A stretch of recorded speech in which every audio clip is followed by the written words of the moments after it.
വിഷു കഴിഞ്ഞിട്ട് 2 ദിവസമെങ്കിലും ഇത് വിഷുടേയുടെ ഒരു ചെറിയ ഷോർട്ട് വീഡിയോ. ഇതാണ് ഞങ്ങൾ ഇപ്രാവശ്യത്തെ വിഷുക്കണി.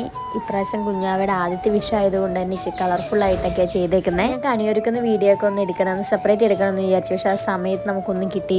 നോർമലായിട്ട് എല്ലാവരും വെക്കുന്ന പോലെ തന്നെ വെച്ചിരിക്കുന്ന തിരുവടയാടയും പിന്നെ ഗ്രന്ഥവും നവധാന്യങ്ങളും വിറ്റില, അടയ്ക്ക, സ്വർണം, വെള്ളി, കുങ്കുമം, അങ്ങനെ എല്ലാം വെച്ചിട്ടുണ്ട്. ഇതൊന്നും ഒരുപാട് വെക്കുന്നവരുണ്ട് കേട്ടോ. അഷ്ടമംഗലി കൂടെ അങ്ങനെ ഒരുപാട് വെക്കുന്നവരുണ്ട്. നമ്മുടെ ഇങ്ങനെയായിരുന്നു. അപ്പോൾ അമ്മ രാവിലെ വിളിച്ചു, കണിയൊക്കെ കണ്ട് ദക്ഷിണയൊക്കെ വാങ്ങി. അപ്പോൾ കുമ്പയുടെ ആദ്യത്തെ വിഷു ആയതുകൊണ്ട് തന്നെ അവളെയും കൊണ്ടുവന്ന് കണിയെ കാണിച്ചു. അവളിങ്ങനെ ക്യൂരിയസ് ആയിരുന്നു കേട്ടോ, ഓരോന്നൊക്കെ പെറുക്കാൻ നോക്കുമായിരുന്നു. പിന്നെ ഇത് അച്ചിക്കൊണ്ടുണ്ടായിരുന്നു, അച്ചിക്കൊണ്ടിനെയും കൊണ്ടുവന്ന് കാണിച്ചു. അതിന് ഞങ്ങൾ എല്ലാവരും തൊട്ടടുത്തുള്ള കൃഷ്ണന്റെ അമ്പലത്തിൽ പോയി. അമ്പലത്തിൽ ചെന്നപ്പോൾ നടയടച്ചിരിക്കുകയായിരുന്നു കേട്ടോ. അടുത്ത സ്പെഷ്യൽ പൂജയൊക്കെ ആയിരുന്നു. അപ്പോൾ അതൊക്കെ കണ്ട് ഞങ്ങൾ തൊഴുതിറങ്ങി. പിന്നെ അത് കഴിഞ്ഞ് എൻ്റെ വീട്ടിൽ പോയി വിഷു കൈനീട്ടം കൊടുക്കാൻ അമ്മേനച്ഛനൊക്കെ കണ്ടു. ഞങ്ങൾ വീട്ടിൽ വന്ന് പായസമൊക്കെ വെച്ച് സദ്യയൊക്കെ കഴിച്ചു. പിന്നെ കുമ്പേനെ കൃഷ്ണനായിട്ട് ഒരുക്കി ഫോട്ടോയൊക്കെ എടുത്തിട്ട് കുറെ അവർക്ക് ഇലയിട്ട് സദ്യ കൊടുത്ത അവസാനം ഇതായിരുന്നു അവസ്ഥ. അപ്പോൾ വിഷു ദിവസത്തെ ഫുൾ വീഡിയോ ഇട്ടിട്ടുണ്ട്. ടാഗ് ചെയ്യാൻ കാണാൻ മറക്കല്ലേ.